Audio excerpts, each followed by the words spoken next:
Welcome back to part 29 of the Dogs of Ancient Egypt. Now let's take a look at dog number 47.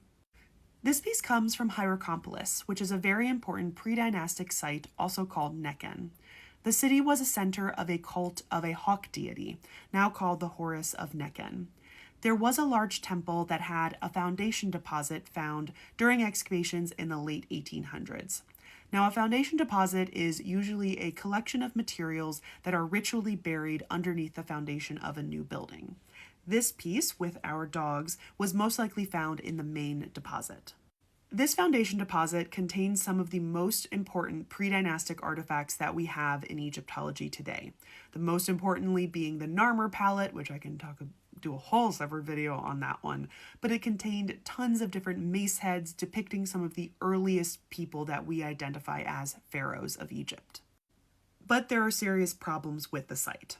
Although this was excavated by archaeologists, this was before there was any standard to an archaeological method. And that means that it was excavated very, very poorly. And what's even worse is that it was very poorly documented. And this is where it gets a little bit fuzzy as to where this piece was exactly found, but it is believed that it was contained in a huge pile of mace heads, which we have a lot of couple ones that are very, very famous, and this one is just one of the lesser ones. So again, this is a mace head that is made out of a stone called serpentine.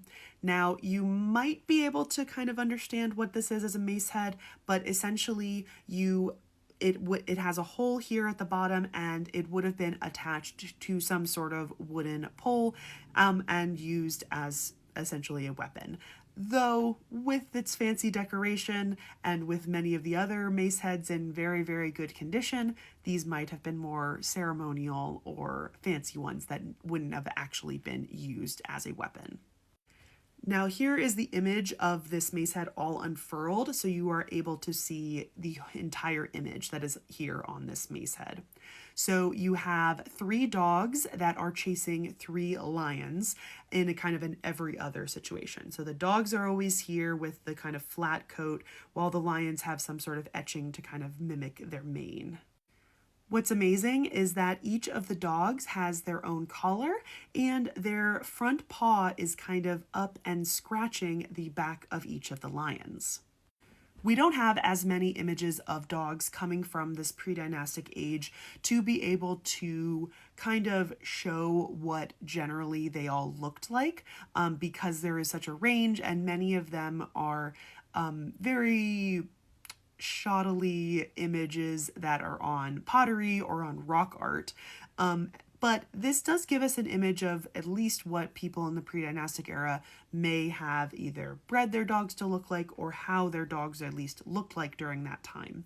And this is very different from some of the dogs that you are going to see throughout the rest of ancient Egyptian time. These are particularly strong dogs, and some would describe these as being like Mastiff type dogs, or even maybe Rottweiler type dogs. Very strong, very large, kind of barrel chested, rather than the very slim types of dogs that you are going to be seeing later, which have been identified with things called Salukis or greyhounds, or kind of that type of dog. Whether or not these are what the dogs look like of that actual time, we will never really know, but we know at least that you can see they're built like a lion almost, which it kind of shows the vast difference of what people thought was the idealist version of what a dog should look like. Let me know if you want to know more about some of the objects found in the main deposit at Hierakonpolis, or if you want to see some more dogs that are coming from Hierakonpolis, because there are a couple more.